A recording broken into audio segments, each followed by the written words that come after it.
Hello, and to today's paper, July 21, 2013, was an article about the ending of a particular group called Exodus, which was an umbrella organization for ex-gay ministries. I'm familiar with it because the Love and Action group we founded back in the early 70s was a part of that. As a matter of fact, in 1975, at Exodus Conference, which I think was the first one, was held at a convention center in Minneapolis, St. Paul, I was keynote speaker. And our Love and Action was one of the early groups to come in, and some 260 such ministries were involved. At least that's the number recorded or reported in the newspaper article today. And the fellow by the name of Alan Chambers was the head of it, and he resigned and essentially apologized to the gay community for trouble that they'd caused. Felt like they had been doing something that was not proper. And I understand, I think, what they were talking about. And I'm going to try to make this clear. I think that one of the reasons that led to this was the tremendous pressure that's being placed on a lot of different Christian groups, evangelical Christians, the pressure to be diverse, to be tolerant, to be welcoming and affirming, and to drop the idea that homosexual behavior was wrong according to the Bible. It's not wrong according to apparently a large percentage of people in our culture today in America, and a large number in the evangelical Christian community are saying the same thing. So it amounts to pressure. It amounts to people speaking to them and urging them to go a different direction. And I understand that. This is not the first issue that we've seen this sort of thing happen. You want to be able to please the people that you're with, that are working with you, that you're ministering to. And in this case, the groups that are part of Exodus, groups like Love and Action used to be, no longer going on, but groups like that all over America. And they had switched, essentially.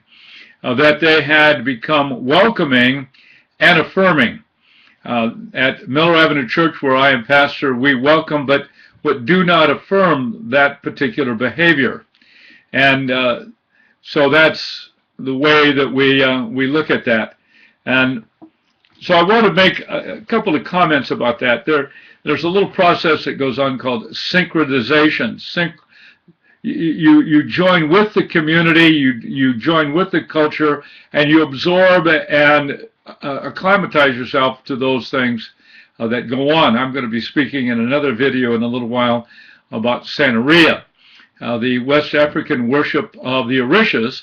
And when the West African people were taken to the New World, the Caribbean area, and they were brought there as slaves, they brought their religion with them, and it kind of absorbed in with the Roman Catholicism that was there already. Was a kind of a blending and a combining, a hiding of the worship of the Orishas, but nevertheless it was a synchronization. They kind of blended, and so I think that's what's happened here to a great degree. Because I don't think this probably would have happened some few years later or earlier. So they issued an apology for hurting people. Now, in the early 70s, myself and a few other people began a ministry called Love and Action. I was a pastor of a Christian church. I had a background in psychology. I was going to be a school psychologist, and I began the Marin Christian Counseling Center. And one week, 3 different men that I had never known came and told me that they were Christians and they were homosexuals, and they wanted out of it. I had no understanding of homosexuality at all. I'd only heard of it when I was in the military. And so I was not exactly the right person to come and talk to about it because I knew nothing about it. Nevertheless, we formed this group, and they were people who wanted out of it. And the groups that we're talking about, probably the largest percentage of them that were part of the Exodus umbrella, were of the same nature as Love in Action was in the 1970s. We simply received people who wanted out. We didn't question them why they wanted out.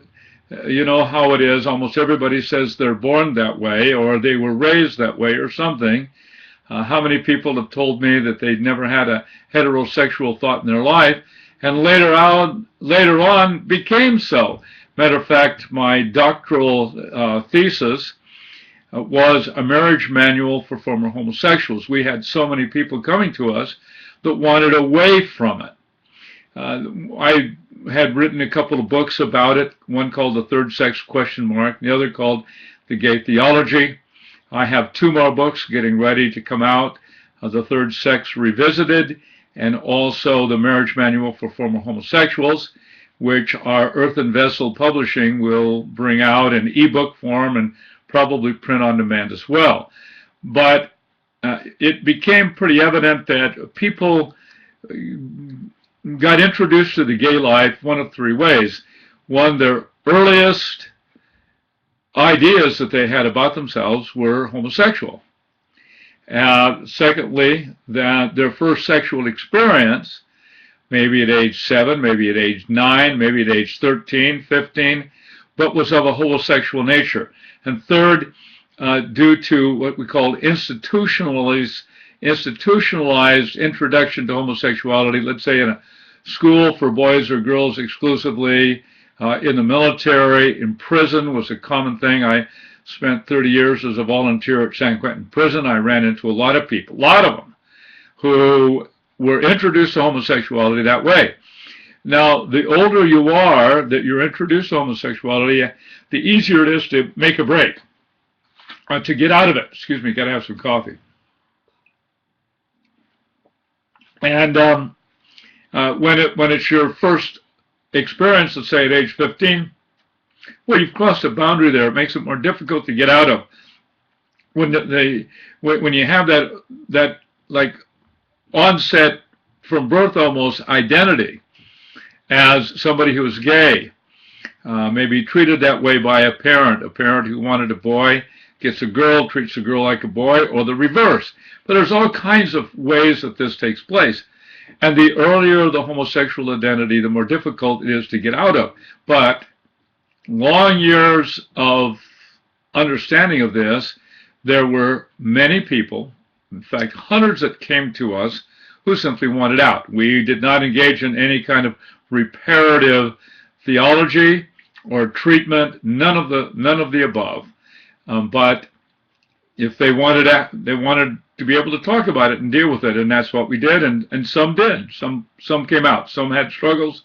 Some were out for a while. Some went back. But the point is, and I think where the pressure had come for Mr. Chambers and the people of Exodus and so on, is that it becomes a real problem to the pro-gay community even to have the idea that there are people out there who are engaging in trying to help people move from homosexuality to heterosexuality. Even when it's their own choice, it's their own request. They didn't get talked into it, they just wanted out. The reason is most people hide that whole guilt thing that they have of guilt and shame behind the idea, I was born this way. If you were born that way, then obviously it's normal and good, just the same as heterosexuality. The hint of the ex-gay ministries is therefore a problem. It's a problem for them because it suggests, oh, maybe this is just inborn. Maybe this isn't just genetic, that there's something else here, and it's a little scary to them that actually people want out. By the way, Love in Action and all the hundreds of people that started coming to us, this is before the age of AIDS. That was not an issue in the 1970s. People weren't wanting out of it because they were afraid of their own contracting that disease. So it wasn't that sort of an issue. So I know that the pressure's there for people to say, well, it's really not against the law of God. Now, I'm a person who ascribes authority, godly authority, to the Scripture. Scripture is abundantly clear about the nature of homosexual behavior. It's in the same category of lying and pride and envy and jealousy and all of the other kinds of sins that are apparent and rampant in the human experience. That's just the way it is. But we want to be careful that if you're in the gay community, pro-gay, that let's be a little tolerant. Let's be a little diverse. Let's give it the fact that there are people who want out and are looking to other people for that kind of help. There's nothing wrong with that. It's perfectly okay. They want out. They want treatment. They want some kind of help and support and encouragement. They need to be free to be able to do just exactly that without being attacked for that sort of thing. So long.